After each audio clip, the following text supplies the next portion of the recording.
If you live in Gotham City, chances are at one point or another, you're going to be terrorized by Batman's greatest enemy of all time. No, not loneliness. We're talking the clown prince of crime himself, the Joker.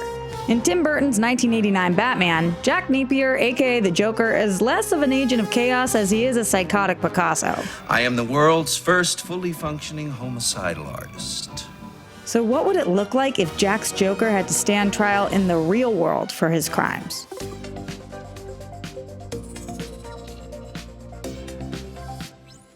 To find out just what kind of legal trouble the Joker would be looking at, we wanted to talk to someone well-versed in the law.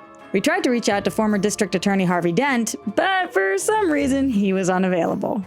So instead, we got the next best thing.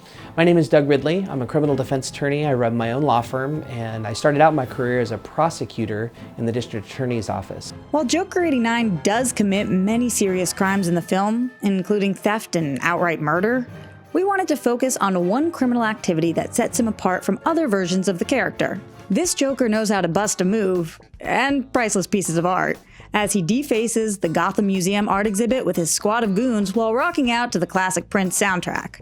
But what kind of criminal charge does this level of destruction actually incur? And he would be arrested for felony vandalism. It's vandalism in an amount over $1,000, which clearly, with priceless works of art, he's going to definitely be on the hook for. That's a big party foul for the party man.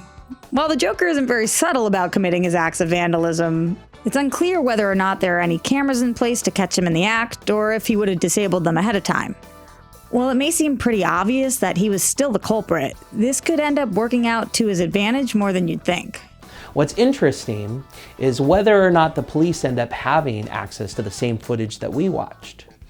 I would argue if they didn't have access to that footage, who are their witnesses in this sort of scenario?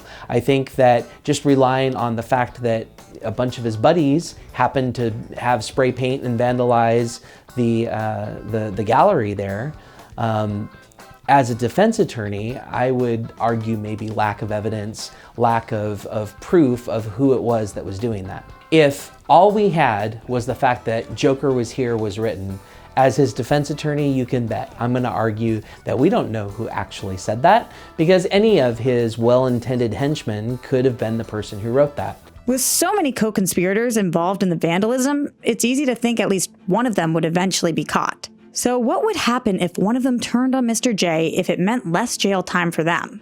If one of the henchmen makes a deal with the prosecutor to testify in the case and comes in and starts talking about his involvement and what he actually saw the Joker doing, well, then I'm going to tear him apart on how much Joker gas he had that day and whether or not he actually had the ability to perceive. And I believe that my client would probably sit there and make his grinning face and hope that this guy trips up somewhere along the line. Even though Jack's criminal record clearly shows a history of mental illness, results of psychological profile, violent mood swings, highly intelligent, emotionally unstable.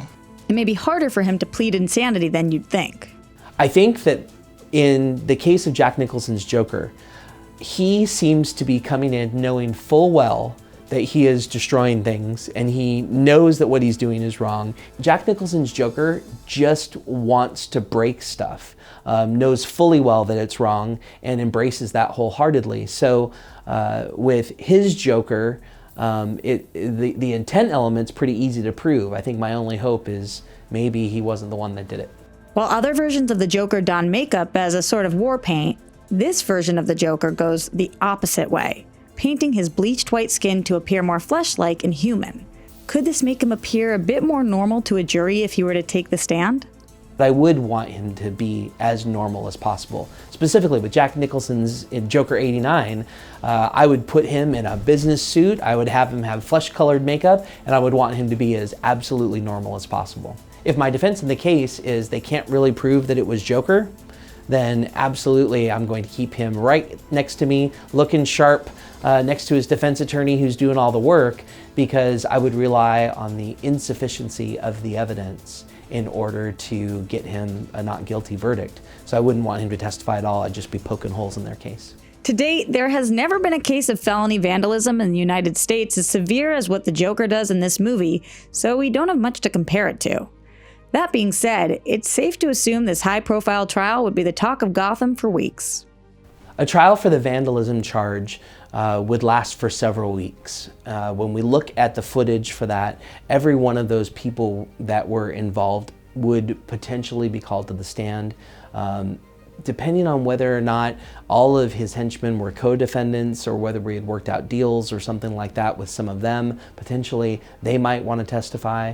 The other element to any Joker trial is going to be how long it's going to take to pick a jury. It takes a long time to qualify a jury, to find out who's maybe read about this in the media, to find out who can be fair and impartial. And so it's going to take probably a good solid week just to get a jury impaneled on a case like that. So all other crimes notwithstanding, when it comes to just the act of leaving priceless works of art completely ruined and destroyed, what kind of sentence would Joker be looking at purely for the charge of vandalism? Unfortunately, he wouldn't be looking at the type of punishment that we would really want for that kind of damage. Our statutes are limited as to something like that with felony vandalism as to how much we can get him. He's not looking at 20 years, he's not looking at life in prison. You know, he's looking at probably best case scenario, a good chunk of maybe a dozen years in prison.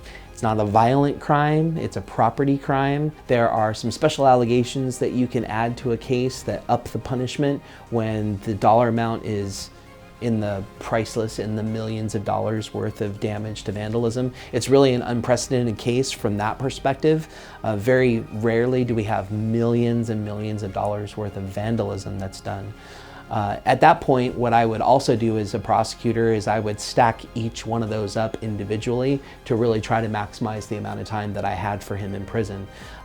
So I would add each one of those and argue to the judge that we have to consider each one of them individually to get as many years as prison as possible as I could. So it may not be a life sentence, but at least we know Jack won't be dancing with the devil in the pale moonlight in the streets of Gotham anytime soon.